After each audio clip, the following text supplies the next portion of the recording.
ఏ కుటుంబమైనా గుప్పెడిలాగా ఉండాలంటే కుటుంబం అంతా ఒక్కటిగా ఉండాలి. అన్నలు కానీ తమ్ముళ్ళు కానీ తల్లి తండ్రి అందరు కుటుంబం అంతా కలిసి ఉండాలి.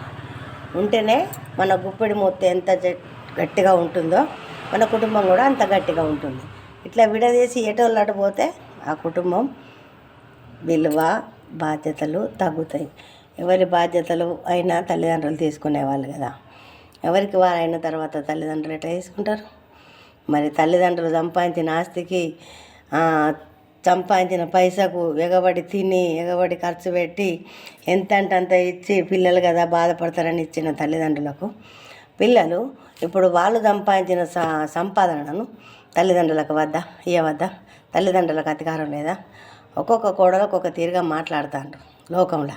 మంచిగా లేదు పరిస్థితి. తల్లిదండ్రులను కొడుకులారా మీరంతా మంచిగా చూసుకోగలరు. మీ భార్యలను అద్దులలో పెట్టుకొని తల్లిదండ్రులను చూసుకో.